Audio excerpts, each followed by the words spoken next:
Hello, welcome to this tutorial. This is the first tutorial I've ever done, so it feels kind of funny to kind of be on camera, rolling up my sleeves a little.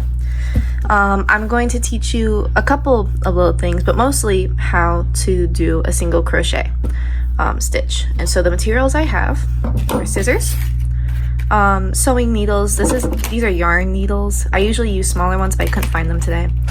My crochet hook, 5mm crochet hook, and my yarn. Now, it doesn't matter if you don't have a 5mm crochet hook. You can use another size. There's this one here, 3.5mm. It doesn't matter what size you want. The only thing is that your yarn should correspond to your hook size. So when you go to buy your yarn, look at the label. It'll tell you what hook size to use for it, and that's the hook you want to use. So that's the only reason it would matter. But otherwise, this will work the same for whatever size hook you use. If you use a smaller one, it'll make some smaller stitches. If you use a bigger one, it'll make some bigger stitches. To get started, we gotta make a slip knot. To make a slip knot, you grab your yarn. It doesn't matter if it's this one here or this one, whatever you want. And how I make a slip knot is I hold the string in my palm like this, and I take it and I wrap it around my fingers, and I come back around and create an X on the top of my fingers. The rest of this yarn I hold with my ring finger.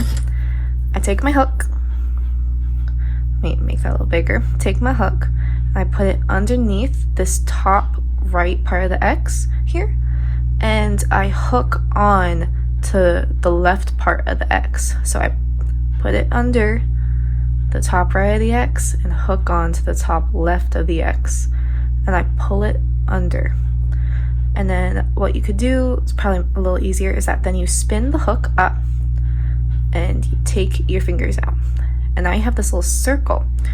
But we're gonna take these two strings, this little tail and the one connected to the spool of yarn, and we're gonna pull it, and now we have a little knot here and a little loop. If we take not the tail, not the one that ends, but the one that's connected to the spool of yarn, and you pull it, it tightens the little loop around the hook. So I'm going to show that one more time just to make sure it's understood.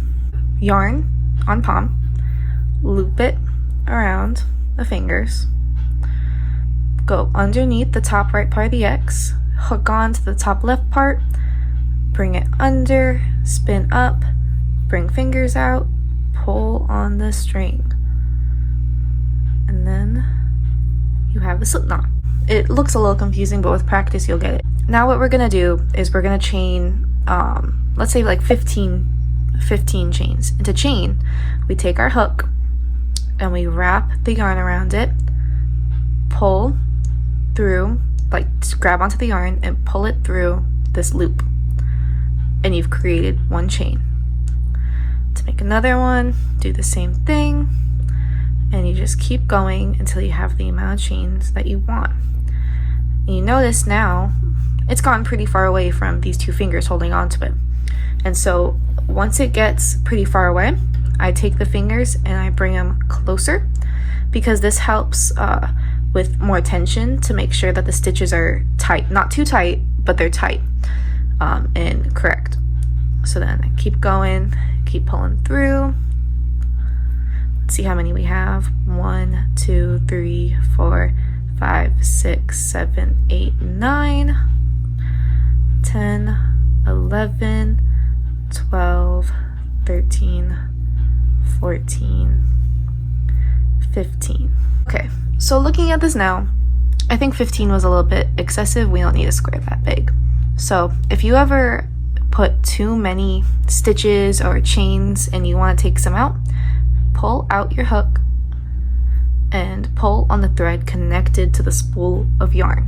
You want to make sure that you count though and how many you want to take out, and go slowly because it can come out very fast. So I want, let's say like 12 stitches instead, so I gotta take 3 out. So I go 1, 2, 3, and now I can put my hook back in this little loop, and it's back to how I want it. And to count how many stitches or chains you have, look at these little V's. Each V is a chain or a stitch, each V. And so it's pretty easy to count because once one V hits a point, another V is starting, and you can count it that way. So now what we're gonna do is we have to chain one more. This chain does not count as this whole list of chains because we're gonna put a stitch in each one of these except for this 13th one now, because this is our turning chain. When you're making a more blockier pattern, you want to make one chain so that when you start going along the line again, it kind of evens out a little. So we're going to go and put a single crochet stitch into the second stitch from the hook. So the first stitch is this one. First stitch, that one, we're gonna put it in the second one. And how we're gonna do a single crochet is we're going to insert our hook into, for right now, because this is a chain, foundation chain, we're going to insert it into the kind of the middle of this V. It can be a little hard. A lot of crocheters don't like this first step. But now we're in the middle of that V, and we're going to grab on to this yarn and pull it through the middle, like that. Now we have 2 loops on our hook. To finish this off, we're going to yarn over some yarn, and we're going to pull it through those 2 loops. And you've made a single crochet. So to start off our first thing, we're gonna make, 11 more single crochets in a line. So if you look, this little V, this kind of, or 2 lines, V, 11, I don't know. But this V is going into this hole right here. This is the stitch we already worked in. So we're gonna skip this one, not skip it because we already worked in it, but we're gonna go to the next stitch and go in the middle again, yarn over, pull through, yarn over, pull through both loops. And now we have 2 single crochets. And we do that for the whole line. If you need more yarn, like if it starts to pull on the spool, pull out some more yarn. I like to pull out a lot at once so that it reduces how many times I have to stop. Then you just go in and continue your pattern. This was our first row. These 12 single crochets, that's our first row. The chain we did is a foundation chain and does not count as a row, because you'll see when we finish doing these single crochets, the last one's a little tricky. When we finish doing these single crochets, that chain kind of disappeared. It's just a row of single crochets now. So we don't pay attention to that chain. That's just so that we can get our work started. But now that we've made it to the end of our first row, in all 10 stitches, we're going to chain 1. So we're gonna yarn over and pull through the loop. Chaining 1 is basically what we did with adding the little extra chain on the side here, but now we just have to chain 1 from our stitches. What we're gonna do is that since we're working in like a block art, like we're making a square, we have to turn our work over, which basically just means to flip it over so you're looking at the other side now. To create stitches into other stitches, we want to insert our hook, this time not in the middle like we did before. We're going to insert the hook underneath the little V shape. Insert it underneath. So I'll pull it out to kind of show you a bit because it's hard to see. So we're gonna put our hook underneath this little V. Oh, it's a little hard to display this. Underneath the little V.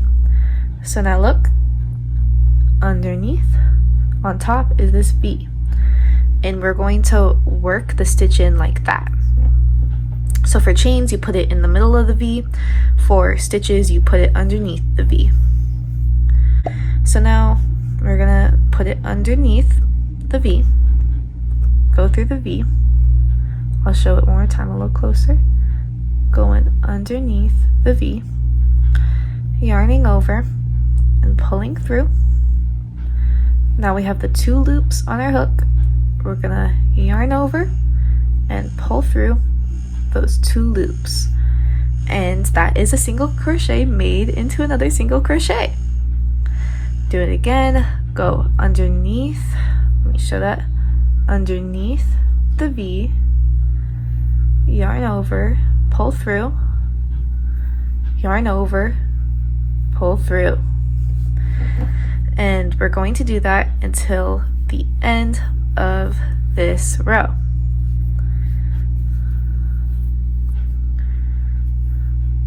So that will be 12 stitches in all. Now that's kind of all I can really teach you about the single crochets, but what I recommend is to continue this square for about, let's say we did it twice,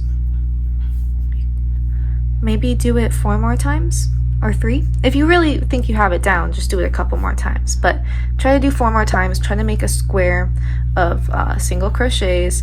Remember, at the end, the last stitch can be a little tricky, but you can get it in there. At the end of each row, you're going to chain 1 and turn your work.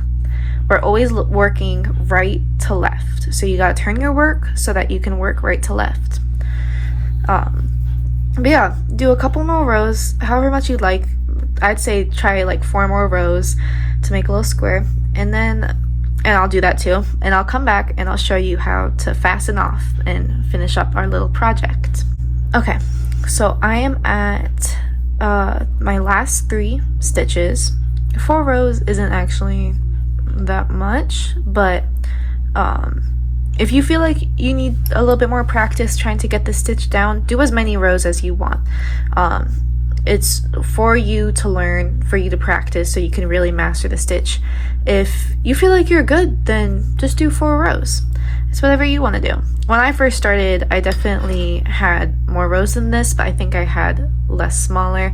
I did a lot of practice squares with each stitch to learn, and I think it helped a lot. So really just kind of repetitive and practice of the stitches helps you learn them a lot better. But I'm going to finish my last 3 stitches.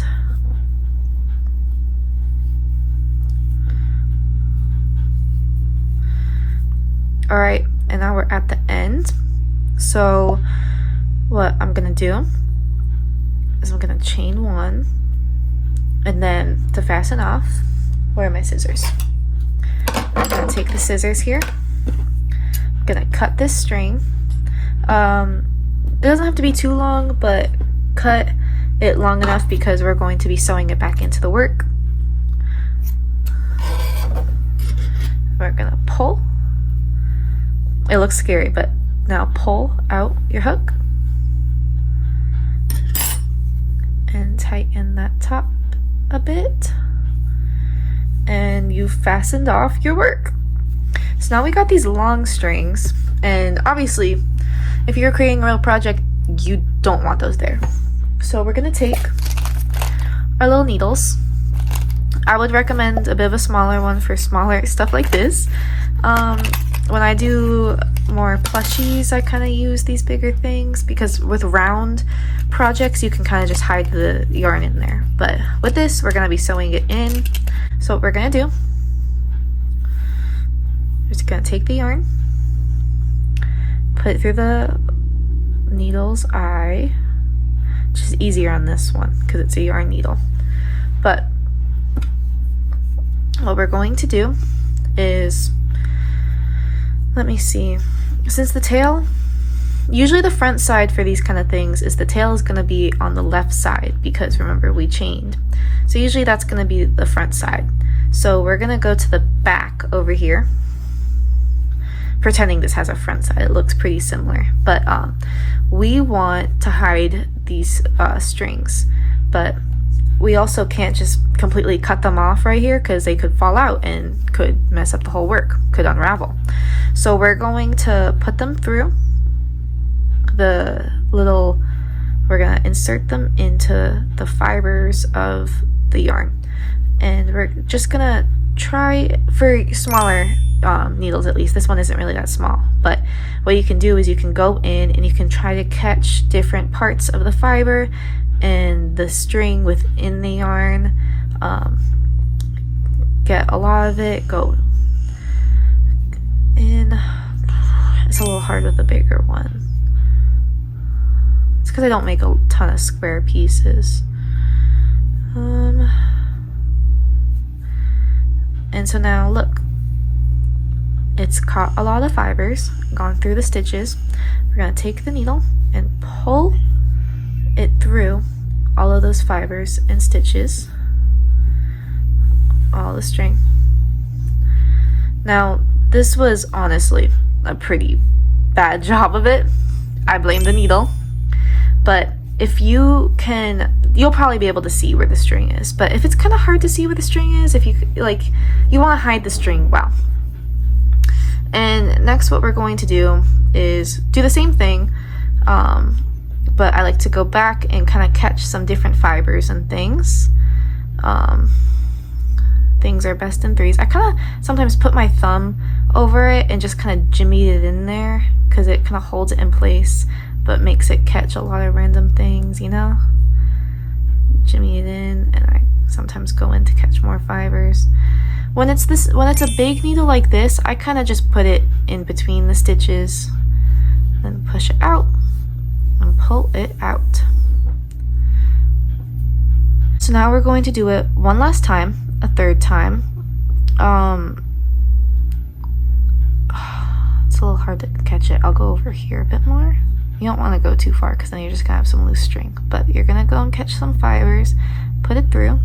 I'm kind of a little messy when I do these things. I don't sell my work really, so it doesn't matter to me too much if it's a little messy in there, but most people can't really see it anyway unless you're a crocheter.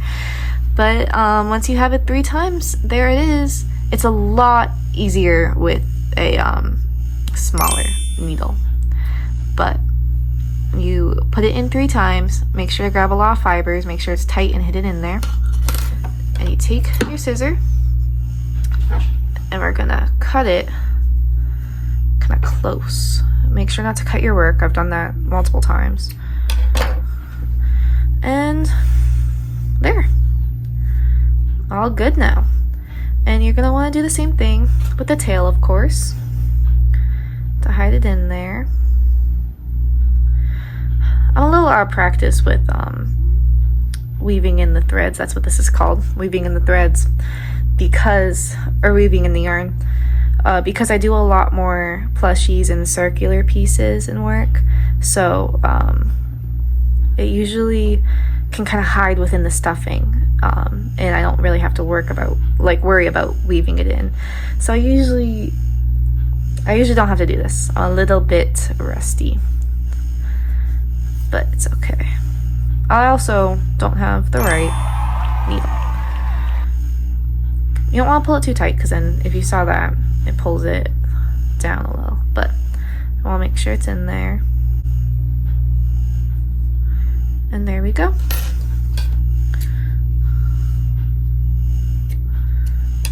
And that is your little, kind of came out to be a rectangle, but yeah, that is your little rectangle of single crochets specifically. So yeah, this is how you do single crochet, how you do slip knot, how you do chains, and fasten it off and weave it in. It was actually a lot more in here. So yeah, thank you for watching, and I hope this was informational and you did learn how to make a single crochet. It's pretty easy. Once you get the stitches down, they're very easy to do. Thank you for watching and have a good day.